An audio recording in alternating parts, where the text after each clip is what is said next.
Welcome viewers, চলে এলাম আমরা পরবর্তী ভিডিওটিতে। কুইক সাপোর্ট টিউটোরিয়াল ইউটিউব চ্যানেলে তোমাদের সকলকে জানাই স্বাগত।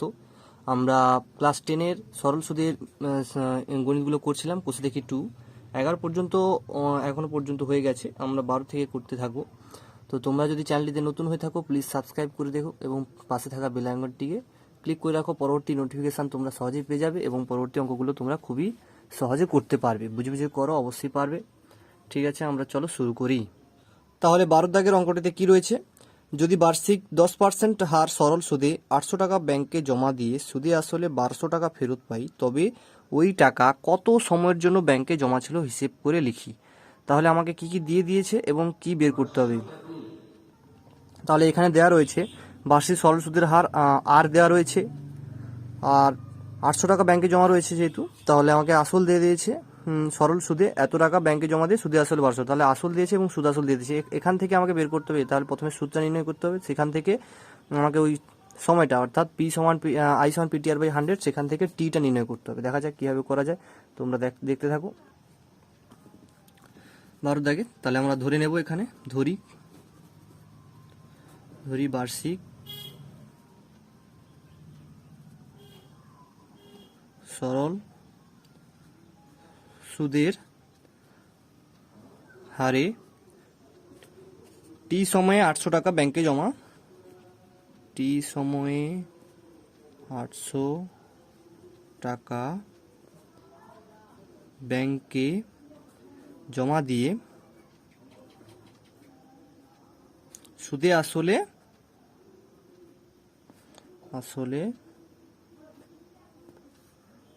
1200 টাকা ফেরত পেল।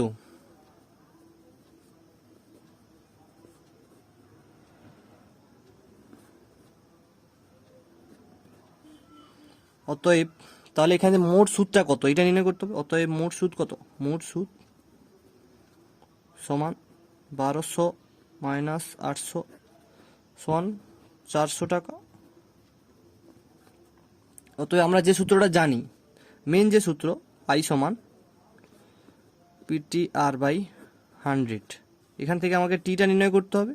অতএব টি বের করে নিই, টি সমান I into 100 by P R. পরপর আমরা মানগুলো বসিয়ে দেবো। আই এর মানটা কত? আই এর মানটা এক্ষুনি বের করলাম, 400 ইন্টু 100, আসল তো 800 দেওয়া রয়েছে, ইন্টু আর, আর এর মানটা কত দেওয়া রয়েছে? আর এর মানটা দেওয়া রয়েছে 10%, অর্থাৎ 10। কাটাকাটি করো, 0 0 কেটে দিলাম, 4 2 8, 40, 2 5 10, 5 বছর। তাহলে উত্তর বেরোলো কত? 5 বছর। এটাই অ্যান্সার। তাহলে তোমরা উত্তর লিখবে এটা, যে কত সময়ের জন্য দেওয়া ছিল এটা, তাহলে 5 বছরের জন্য। তাহলে টাইমটা কত বেরোলো? 5 বছর। অতএব নির্ণেয় সময় 5 বছর। এটা তোমরা লিখতে পারো। ঠিক আছে, হয়ে গেল। পরবর্তী অঙ্ক তাহলে আমরা দেখব। পরবর্তী অঙ্ক 13 দাগেরটা দেখো। কোনো মূলধন একই বার্ষিক শতকরা সরল সুদের হারে 7 বছরে সুদে আসলে 7100 টাকা এবং 4 বছরে সুদে আসলে 6200 টাকা হলে মূলধন ও বার্ষিক শতকরা সরল সুদের হার কত? তাহলে আমাকে নির্ণয় করতে হবে এখানে 7 বছর এবং 4 বছরে সুদে আসলে টাকাটা দিয়েছে আমাকে, তাহলে নির্ণয় করতে হবে কত? মূলধন মানে আসলটা নির্ণয় করতে হবে। মানে আসল তো একই, দুটো ক্ষেত্রে আসল একই, একটা হচ্ছে 7 বছর আর একটা হচ্ছে 4 বছর। ঠিক আছে, তো বার্ষিক শতকরা সরল সুদের হারটা নির্ণয় করতে, আসল আর সুদটা সুদের হারটা চেঞ্জ হচ্ছে, তার জন্য যেহেতু সময়টা চেঞ্জ হচ্ছে তার জন্য সুদের আসলটা চেঞ্জ হচ্ছে। তাহলে আমাকে আসলটা নির্ণয় করতে হবে আর বার্ষিক শতকরা সরল সুদের হার নির্ণয় করতে হবে। তাহলে এটা আমরা কীভাবে করব? 13টা, তাহলে এটা আমরা করছি এরকম, ধরো এরকম করে করতে হবে। আসল প্লাস 7 বছরের সুদ,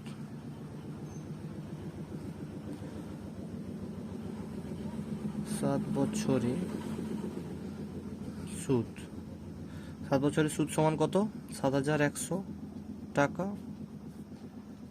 আবার আসল প্লাস 4 বছরে সুদ সমান কত? 6200 টাকা। তাহলে এটাকে আমরা কি করব? বিয়োগ করে দেব।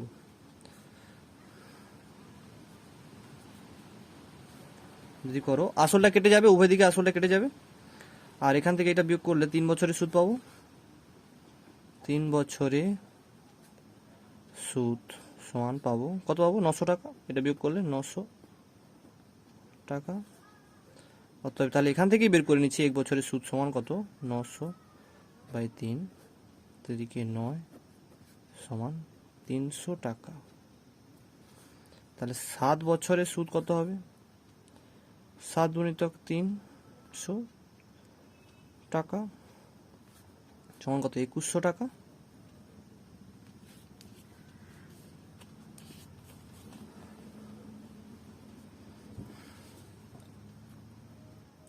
অতএব আসল সমান কত, 7100 থেকে বিয়োগ করতে হবে, 7100 বিয়োগ 2100, এটা করলে পেয়ে যাব কত, তাহলে হবে এটা 5000 টাকা, 5000 টাকা। তাহলে এখানে এখানে আসলটা কত, এখানে এবারে এইটাকে আসল ধরে যদি আমরা সুদের হার নির্ণয় করি তাহলে বেরিয়ে যাবে সুদের হারটা। তাহলে এখানে আসল সমান কত, 5000 টাকা। সময়টা তাহলে কত, সময়টা তেমন ওটা দিয়ে দিয়েছে 7 বছর। সুদ কত, 2100 টাকা। অতএব সুদের হার সমান, মানে এটা আমাকে নির্ণয় করতে হচ্ছে সুদের হার, মানে আরটা নির্ণয় করতে হচ্ছে, এইটা আর নির্ণয় করতে হচ্ছে। তাহলে আমাকে এই I/100/PT এই সূত্রটা হবে। সেখান থেকে আই এর মানটা, যে এখানটা আইটা কত, 2100 × 100, তারপরে পিটা আসলটা 5000, তাহলে 5000 বসাতে হবে, ইন্টু টিটা হচ্ছে 7 বছর, তাহলে 7 বসাতে হবে, কাটারি করতে হবে, দুটো শূন্য কাটলাম, এখানে একটা কাটলাম, 7 × 3 = 21, 30 কাটলাম, 5 × 6 = 30 কাটলাম, তাহলে কত হচ্ছে, শেষ পর্যন্ত এটা কাটাকাটি করার পর যেটা বেরিয়েছে 6, অর্থাৎ 6%। তাহলে এটাই হবে সুদের হার।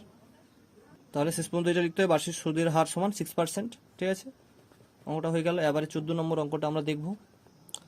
তো তোমাদেরকে যেটা জানাই যে তোমরা গণিতগুলো বুঝে বুঝে করার চেষ্টা করবে। অবশ্যই ভিডিওটা দেখছো যে হয়তো একটু স্পিডে হচ্ছে কিংবা হয়তো তাড়াতাড়ি হয়ে যাচ্ছে, তোমরা পজ করে কিংবা অঙ্কটা দেখে বোঝার চেষ্টা করবে। যেখানে বুঝতে পারবে না কমেন্টে আমাকে জানাবে, অবশ্যই চেষ্টা করবো কমেন্টের উত্তর দেওয়ার।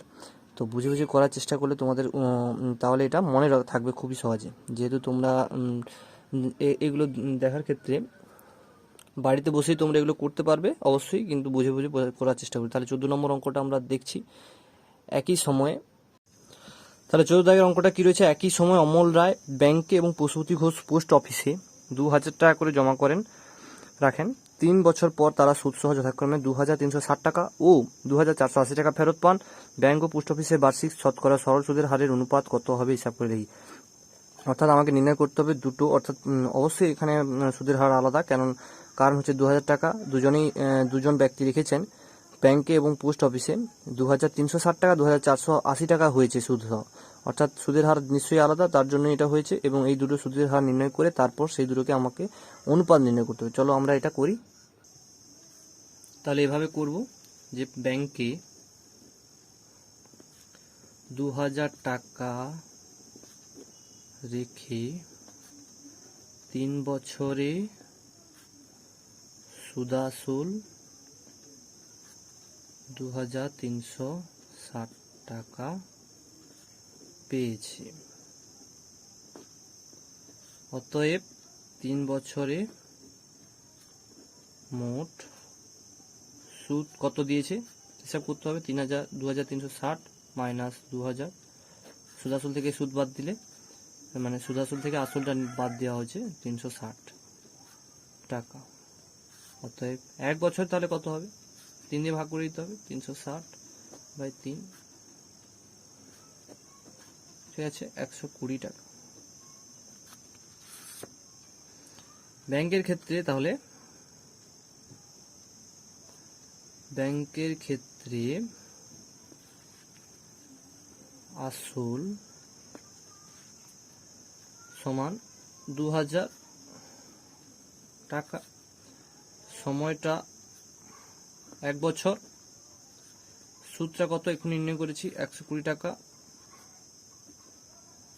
1 বছরের ক্ষেত্রে 120 টাকা সুদ হচ্ছে না, তাহলে এক্ষেত্রে বার্ষিক সরল সুদের হার, এক্ষেত্রে অতএব বার্ষিক সরল সুদের হার সমান, তাহলে হার মানে এখানে আর বের করতে হচ্ছে, তাহলে I into 100 by P into টি।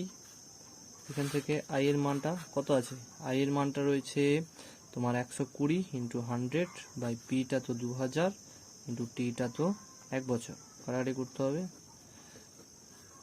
6 12, তাহলে কত বেরোচ্ছে 6%। এরপরে একইভাবে পোস্ট অফিসের ক্ষেত্রেও বের করতে হবে। পোস্ট অফিসে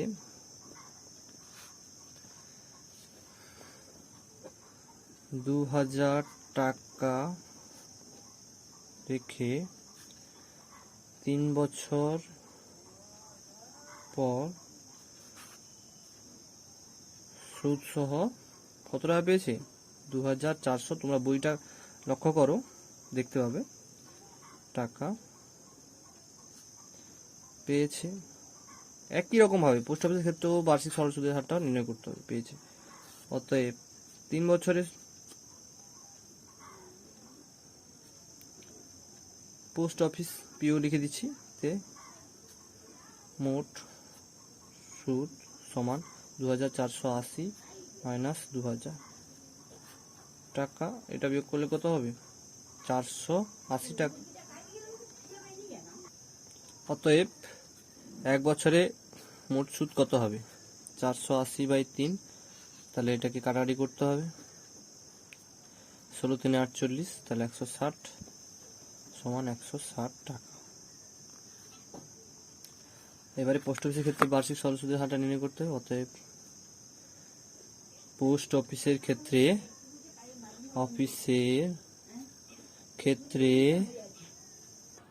তাহলে একইভাবে পোস্ট অফিসের ক্ষেত্রে আসল হচ্ছে কত 2000 টাকা, সুদ 160 টাকা, সময় 1 বছর, সুদের হার সমান আই ইন্টু 100 বাই পিটি সূত্র অনুযায়ী লিখেছি। দেখো, দেখলে বুঝতে পারবে, যদি না বুঝতে পারো অবশ্যই কমেন্টে জানাবে।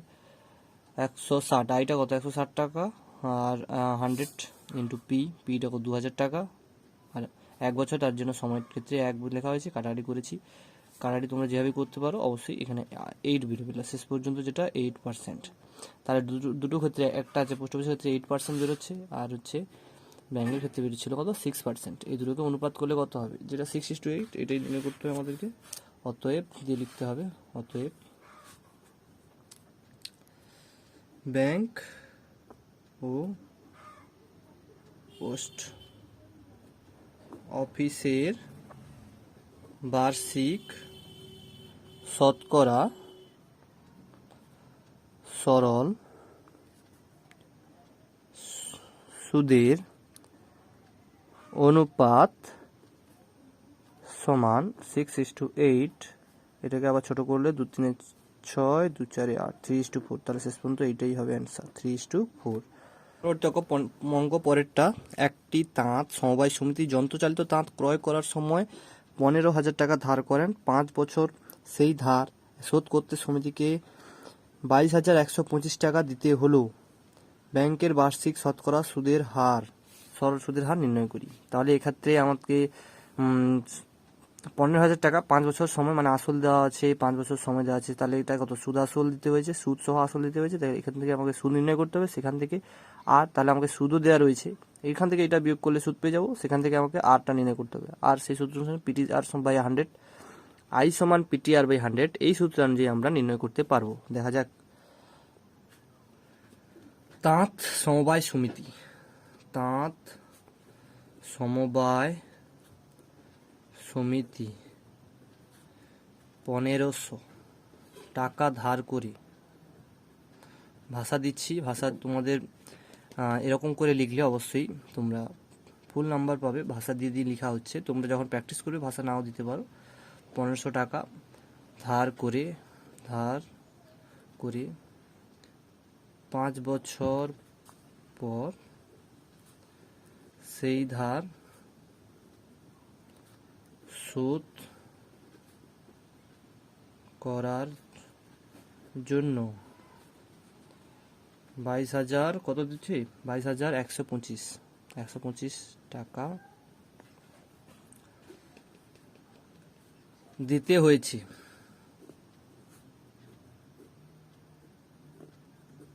তাহলে 5 বছরে মোট সুদ দিয়েছে কত? অতএব 5 বছরে মোট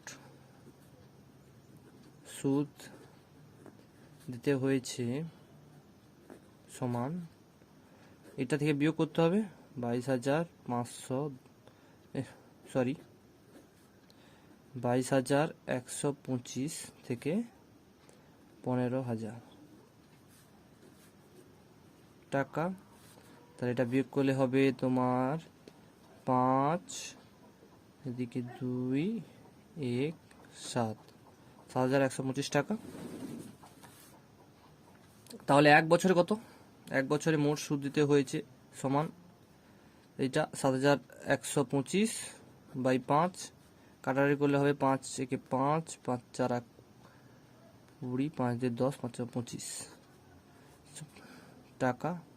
তাহলে হচ্ছে তোমার 1,425 টাকা। এবার এক্ষেত্রে আসল তাহলে আমরা এখানে সেটা পেয়ে গেলাম। অতএব এক্ষেত্রে আসল কত? 15,000 টাকা। সময়টা 1 বছর। আর সুদ তো এক্ষুনি বের করলাম, সুদ সমান 1,425 টাকা। অতএব বার্ষিক সুদের হার সমান I ইন্টু 100 বাই পিটি, যেহেতু এটা আটটা নির্ণয় করতে বলেছে। আইটা হচ্ছে 1,425 ইন্টু 100 বাই পি হচ্ছে 15,000 ইন্টু টিটা হচ্ছে 1 বছর, কাটাকাটি করতে হবে, করলে হয়ে যাবে। দেখা যাক, 5 3 15, 5 0, 5 2 10, 4 গেল 42, 5 8 40, 5 5 25, 5 6 30, 5 5 25, 5 7 35, 3 2 6, 19 3 57, তাই 3 19 57। তাহলে 19 বাই 3 থেকে যাচ্ছে, কাটাকাটি ওটা যাবে না। তাহলে 19কে 3 2 দিয়ে ভাগ করলে 2 9 18, এখানে 1, তাহলে 9.1% তাহলে বার্ষিক সরল সুদের হার। তাহলে বার্ষিক সরল সুদের হার কত? 9.12%। এটাই হবে অ্যান্সার। তাহলে পরবর্তী অঙ্ক, আসলাম চাচা কর্মক্ষেত্র থেকে অবসর নেওয়ার সময় 1 লাখ টাকা, তো 1 লাখ টাকা পেলেন। ওই টাকার কিছুটা ব্যাংকে ও বাকিটা পোস্ট অফিসে জমা রাখেন। মানে এই টাকার কিছু অংশ ব্যাংকে, কিছু অংশ পোস্ট অফিসে রাখেন। প্রতি বছর সুদ বাবদ মোট তাকে 5,400 টাকা দেওয়া হয়। মানে ওই ব্যাংক এবং পোস্ট অফিসে কিছু টাকা করে রেখেছে। এই টোটাল সুদটা সে এই 5,400 টাকা পায়। ব্যাংকের ও পোস্ট অফিসের বার্ষিক সরল সুদের হার যদি যথাক্রমে 5% এবং 6% হয়, তবে তিনি কোথায় কত টাকা রেখেছিলেন এটা হিসাব করে রেখি। অর্থাৎ ব্যাংকে 5% এবং হচ্ছে পোস্ট অফিসে 6%, এই সুদটা হয়েছে। তিনি কিছু টাকা এখানে, কিছু টাকা ওখানে রেখেছেন। এই দুটোর সুদ মোট মিলে 5,400 টাকা পাচ্ছেন। তাহলে তিনি কোথায় কত টাকা রেখেছে এটাই আমাদেরকে হিসাব করে বের করতে হবে। তো তোমাদেরকে একটা সাজেস্ট করা যেতে পারে যে তোমরা বইতে 43 পেজে প্রয়োগ 27 অঙ্কটা অনুরূপ টাইপের, প্রায় একই টাইপেরই রয়েছে, একই পুরোপুরি একই, শুধু সংখ্যাগুলো চেঞ্জ আছে। তোমরা এই অঙ্কটা মানে অন্যভাবে যে প্রসেসটা দেওয়া রয়েছে এই প্রসেসটা তোমরা করবে। এই প্রসেসটার সাহায্যে যদি অঙ্কটা করো খুব সহজেই চলে আসবে। ওই প্রসেসের সাহায্যেই আমি করছি, তোমরা এটা দেখো। হ্যাঁ, ধরি আসলাম চাচা 1 লাখ টাকার মধ্যে ব্যাংকে X টাকা ও পোস্ট অফিসে, তাহলে পোস্ট অফিসে বাকিটা 1 লাখ টাকা মাইনাস X, পোস্ট অফিসে 1 2 3 4 5 মাইনাস X টাকা রেখেছিলেন বা রেখেছেন।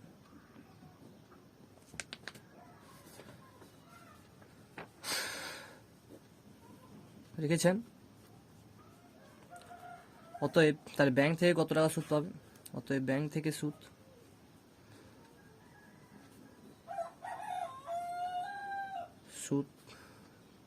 পাবেন সমান, তাহলে এক্স টাকা আসল পি টি আর বাই 100, টিটা কত? টিটা আমাকে বইতে দিয়ে দিয়েছে কত, যে একই সময়ের জন্য রেখেছেন তো, তাই আমি দুটোর ক্ষেত্রেই 1 বছর ধরে নিচ্ছি, দুটোর ক্ষেত্রেই 1 বছর। এখানে একটু তোমাদের ইন্টারেস্টের ব্যাপার রয়েছে, যেটা যে সময়টা কিন্তু উল্লেখ করা নেই, ঠিক আছে না, উল্লেখ করা রয়েছে বলতে তোমাদেরকে খুঁজে নিতে হবে যে প্রতি বছর সুদ বাবদ এত টাকা পান। বইতে দেখো, তোমরা বইতে দেখাও, দেখো বুঝতে পারবে যে প্রতি বছর সুদ বাবদ এত টাকা, তার মানে প্রতি বছর 1 বছর অন্তর, তাহলে এই সূত্রটা, তাহলে এখানে আমাদের টাইমটা কত? 1 বছর, এটাই তোমাদেরকে বুঝে নিতে হবে। তাহলে পি টি আর বাই 100, তাহলে 1 ইন্টু আরটা কত? ব্যাংকের ক্ষেত্রে আর দেওয়া রয়েছে 5% বাই 100, এত টাকা, এটা সুদ পাবেন, ঠিক আছে। তাহলে পোস্ট অফিসের সুদটা কত? এটা নির্ণয় করতে হবে। পোস্ট অফিসে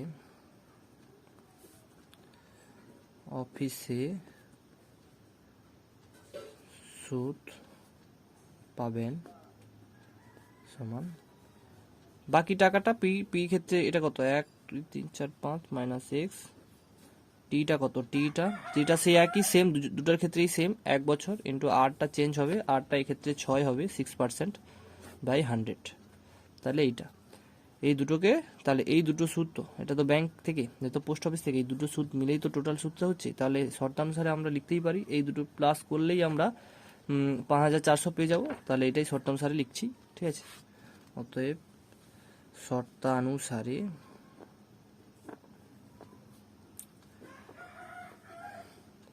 5x by 100 plus 2 3 4 5 minus x into 6 by 100 equal to 5400, এইটা। তাহলে এইটাকে আমরা সমাধান করব। তাহলে এটা সমাধান করলে হচ্ছে, এটা সমাধান করলে হচ্ছে 5x প্লাস, আমি সেখান থেকে করছি, তোমরা দেখতে মানে সেটা অপর পেজে রয়েছে, ঠিক আছে, সেটা এই পেজে করছি আবার। 5x প্লাস কত হচ্ছে? 2 3 4 5 minus 6x by 100 equal to 5400, তাহলে এটাকে গুণ করে দেওয়া হয়েছে আর কি। তাহলে এটা কত বেরোচ্ছে? 5x মাইনাস 6x, তাহলে এটা মাইনাস এক্স বাড়বে, মাইনাস এক্স প্লাস হচ্ছে এটা 1 2 3 4 5 টু 5400 ইন্টু 100, এটা পাশে গেলে 100 গুণ হয়ে গেলে দুটো শূন্য গুণ হয়ে যাবে, তাহলে এখান থেকে মাইনাস এক্স ইকুয়াল টু, এখান থেকে এটা বাদ দিতে হবে, 5200 4 5 6 7 9, এটা না হয়নি, 2 3 4 মাইনাস 2 3 4 5, তাহলে এটা বেরোবে কত? মাইনাস 1 2 3 4, তাহলে মাইনাস এক্স ইকাল টু, এটা কাটবে, তাহলে কাটলে, তাহলে এক্স ইকাল টু কত পেলাম? 60,000 পেলাম। আচ্ছা, টাকা 60,000 টাকা পেলাম। তাহলে বাকি টাকাটা পোস্ট অফিসে রেখেছে, তাহলে এটা ব্যাংকে বেরিয়ে গেল, অতএব ব্যাংকে রেখেছে, অতএব ব্যাংকে রেখেছেন 3 4 টাকা, 60,000 টাকা, এবং পোস্ট অফিসে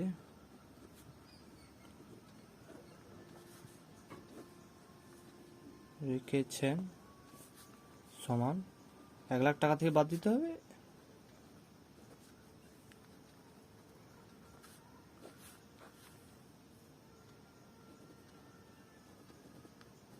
40,000 টাকা। তাহলে এটা অ্যান্সার, তাহলে দুটো উত্তর মিলিয়ে গেল। তাহলে আজ এই পর্যন্ত, পরবর্তী অঙ্ক আমরা পরবর্তী ভিডিওতে দেব। তোমরা প্লিজ সাবস্ক্রাইব করে রাখো কুইক সাপোর্ট টিউটোরিয়াল চ্যানেল, যেহেতু আমি চ্যানেলটিতে নতুন, তোমাদের সহযোগিতায় হয়তো আমি কিছু করতে পারবো। তাহলে তোমরা পরবর্তী ভিডিওর জন্য বেল আইকনটি অন করে রাখবে এবং সাবস্ক্রাইব করে রাখবে। আর যারা সাবস্ক্রাইব করে গেছো অসংখ্য ধন্যবাদ ভিডিওটি শেষ পর্যন্ত দেখার জন্য।